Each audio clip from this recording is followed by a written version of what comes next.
I also like to say that we have a very strict safety standards in the country also. And many, including the ICAO, many international organizations have also time and again established that. We do have a very strict protocol, robust protocol, which we follow every time. थोड़ा time लेके तो मेरे को लगा था कि मैं भी मरने वाला हूँ, लेकिन जब मेरी आँख खुल के मैं देखा ना तो मुझे लगा मैं जिंदा हूँ। तो मैंने ट्राई किया, जब मेरी सीट थे वो मेरी बेल्ट निकाला, मैंने वो ट्राई किया जहाँ से निकल सकता वहाँ से। Gear up at the appropriate time. I think the co-pilot grabbed the flap handle and raised the flaps instead of the gear. If that happened, and this is a big if that happened, this explains a lot of why this airplane stopped flying, why the lift over the wings died. नमस्कार, the truth के इस अंक में मैं प्रीति पांडे अपने सभी दर्शकों का बहुत स्वागत करती हूं। दोस्तों, आज हम बात करेंगे अहमदाबाद में हुए एयर इंडिया के विमान हादसे की।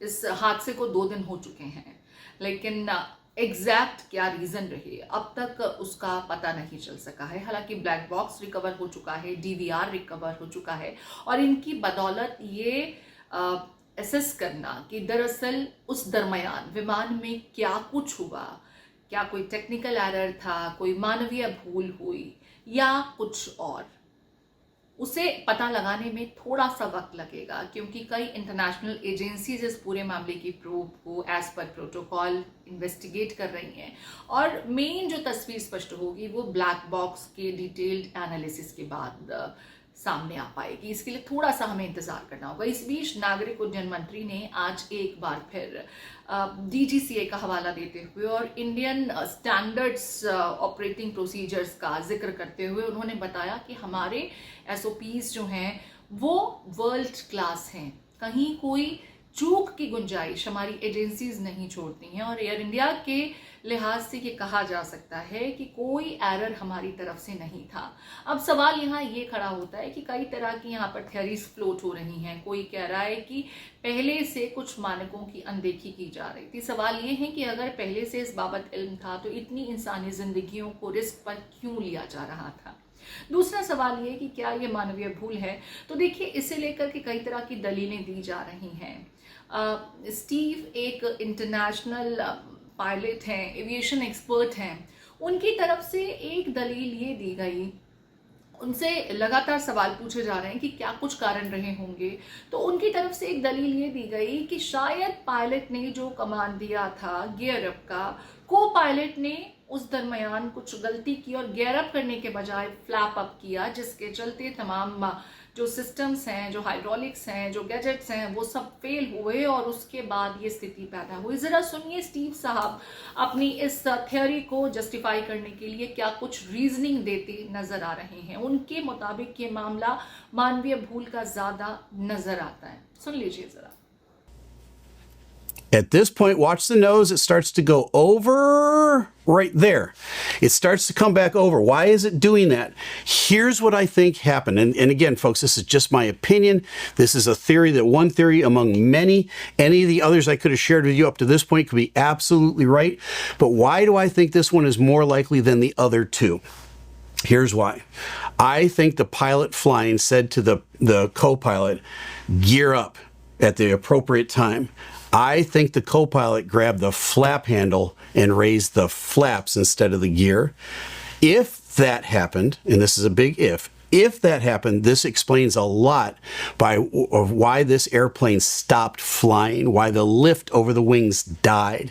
Because at that point now, the flaps are retracting, all that extra lift you're producing in the wings goes away.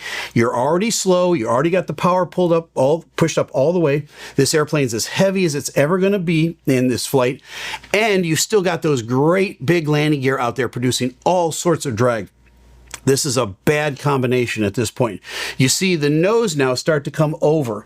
Now, why would the nose come over? Because the airplane is trying to create as much lift as it can over those wings. And if the flaps are coming up, it's going to nose over to get even more airflow over those wings. That's going to be a very, very uncomfortable feeling for the pilot at the controls.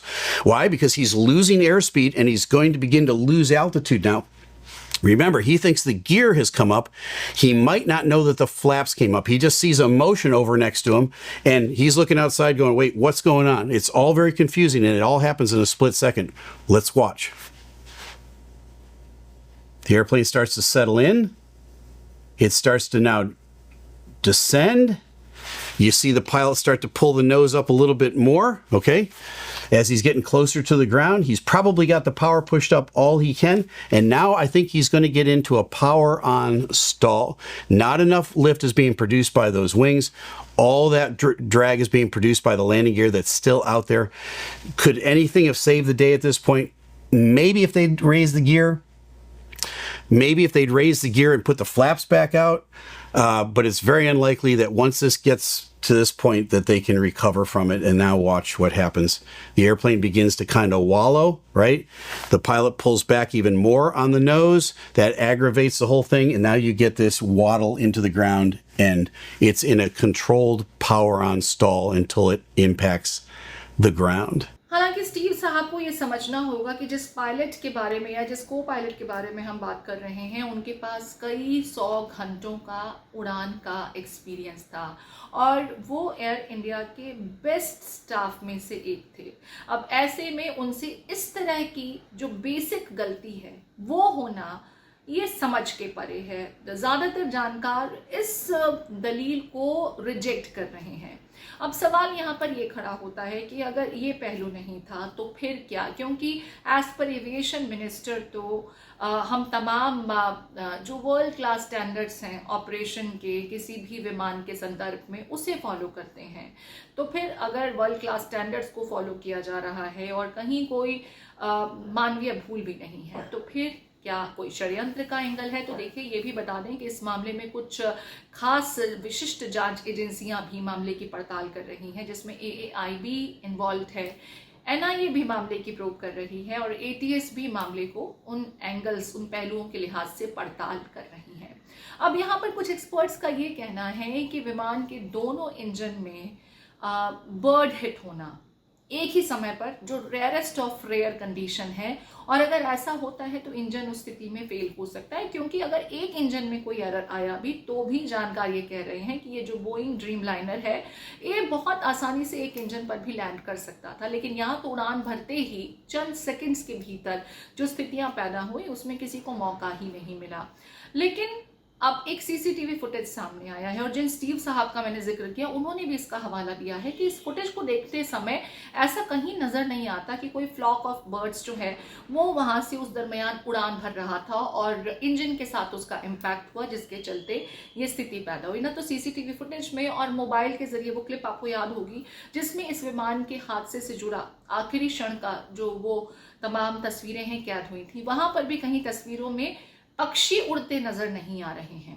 तो अब क्या कुछ हुआ इसे समझना होगा और शायद यही तमाम जो स्थितियां हैं, क्योंकि तमाम आप दलीलें दे लें, ब्लैक बॉक्स में आखिरी क्षणों में क्या हुआ, पायलट ने पैसेंजर्स को क्या कुछ अनाउंस किया और जब ATC के साथ वो कांटेक्ट कर रहे थे तो उनकी तरफ से क्या कुछ कम्युनिकेट किया गया। इस बीच आपको बता दें कि ATC को कम्युनिकेट करते समय 5 सेकंड का एक मैसेज सामने आया है जिसमें वो मेडे मेडे मेडे 3 बार अनाउंस करते हैं और फिर बताते हैं थ्रस्ट को लेकर के कुछ दिक्कत है और प्लेन में कुछ भी ठीक नहीं हो रहा और हम मारे जाएंगे। कुछ इस तरह का एक पैनिक डिस्ट्रेस मैसेज जो है वो ATC को 5 सेकंड का ये मैसेज बताया जा रहा है, 5 से 6 सेकंड का जो रिसीव हुआ था।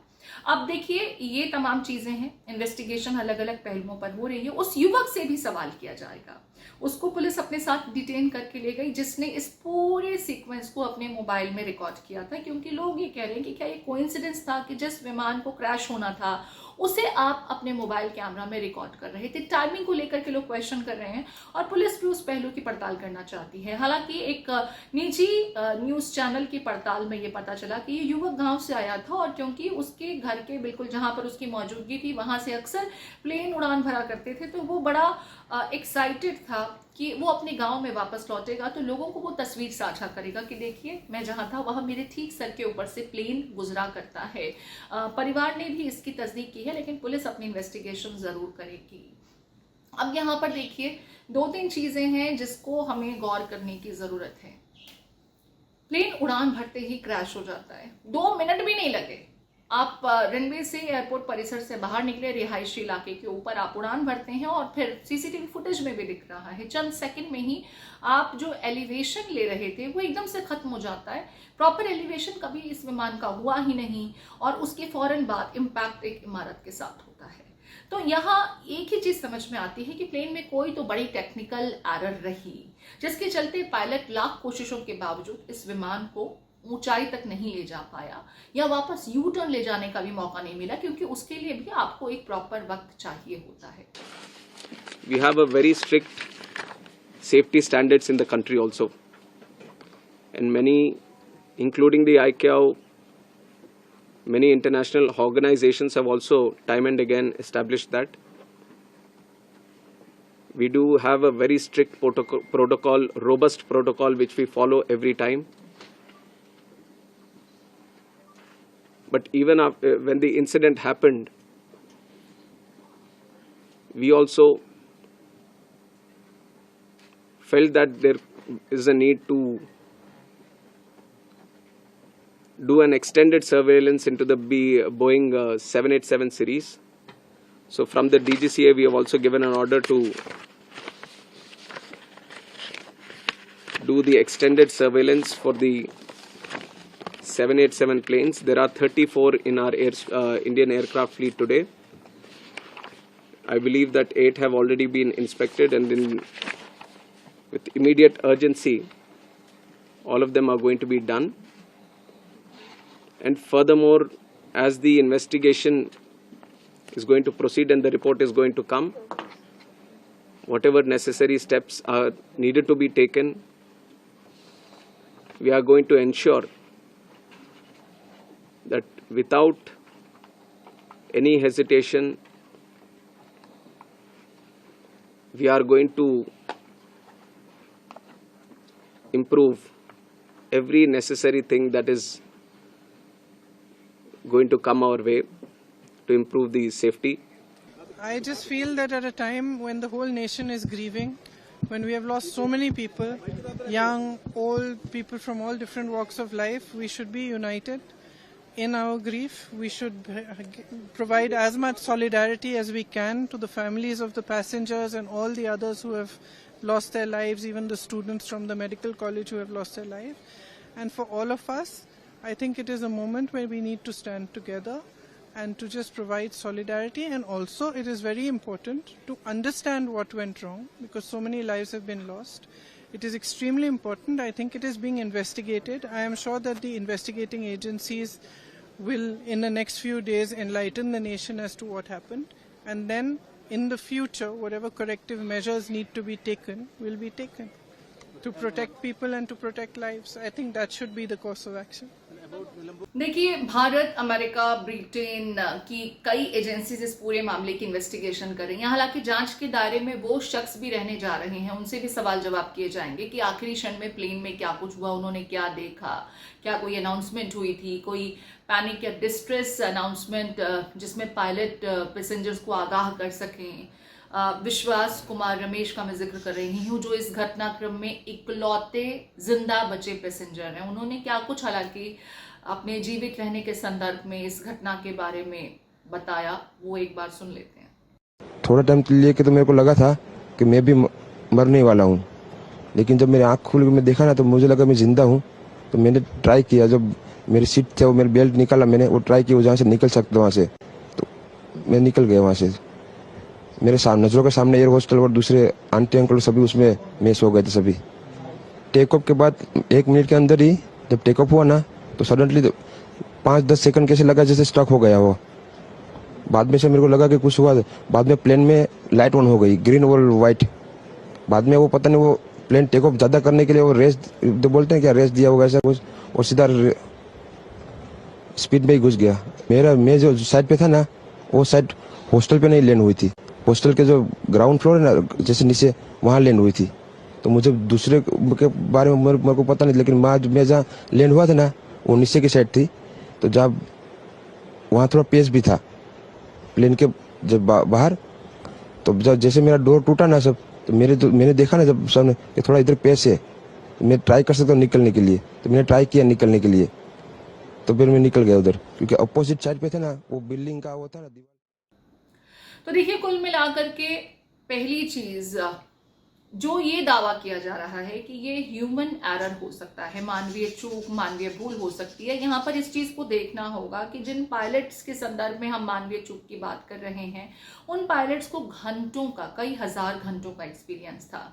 अगर मानवीय चूक टेक्नीशियंस या एएमई के लेवल पर हुई है, यानी कि विमान की फिटनेस को लेकर के कहीं किसी चीज को नजरअंदाज किया गया या इसे गलत तरीके से सर्टिफाई किया गया था कि ये उड़ान भरने योग्य है, तो उस चीज की जांच होनी चाहिए और संबंधित दायरे में आने वाले लोगों के लिए मुश्किलात बढ़ती नजर आती हैं। ब्लैक बॉक्स में भी पूरा डेटा मौजूद होता है, मसलन प्लेन की ऊंचाई उस वक्त कितनी थी, क्या कुछ कॉकपिट में बातचीत हो रही थी, और भी बाकी तमाम जो टेक्निकलिटीज हैं वो ब्लैक बॉक्स में रिकॉर्ड होती हैं। अब क्योंकि बोइंग एक अमेरिकी कंपनी है और अब तक ड्रीम लाइनर का रिकॉर्ड बहुत अच्छा रहा है और 10-12 साल का ही ये पुराना विमान था, बहुत ज़्यादा पुराना भी नहीं था। हालांकि कुछ लोगों का ये दावा है कि दिल्ली से अहमदाबाद जब ये विमान पहुंचा था उस समय भी विमान में कुछ दिक्कतें थीं, लेकिन वो दिक्कतें अगली उड़ान के समय इतनी भयावह हो जाएंगी इसका अंदाजा किसी ने नहीं लगाया था। कुछ लोग खुद को खुशकिस्मत कह रहे हैं कि उनके दिल्ली से अहमदाबाद जाते समय कोई बड़ा हादसा नहीं हुआ, लेकिन ज़्यादातर लोग इस घटना के बाद खौफजदा हैं और किसी भी विमान में बैठने से पहले उनके जहन में एक ही डर सता रहा है, क्या वो अपनी डेस्टिनेशन तक सकुशल पहुंच पाएंगे। और इस चिंता को दूर करना इस वक्त तमाम एजेंसीज की प्राथमिकता बन गई है। इस पूरे विषय पर जो शक्ल देने की कोशिश की जा रही है या जो दावे किए जा रहे हैं कि ये मामला ज़्यादा ह्यूमन एरर का नज़र आता है, टेक्निकल खामी कम नज़र आती है, क्योंकि बाकायदा डिटेल्ड रिपोर्ट जो है किसी फ्लाइट की वो कंप्यूटराइज्ड फॉर्म में निकलती है और उसमें बहुत ज़्यादा छेड़खानी नहीं की जा सकती। लेकिन कुछ जानकार ही कह रहे हैं कि डीजीएससी की अपनी फाइंडिंग्स में ये पाया गया था कि एआई के द्वारा कई अनियमितताएं बरती जा रही हैं। लेकिन क्योंकि मंत्री साहब भी कह रहे हैं कि फिलहाल उनकी तरफ से तो तमाम प्रोटोकॉल्स का पालन हो रहा था, गलती कहाँ हुई जिसके चलते 290 जिंदगियां लील गईं।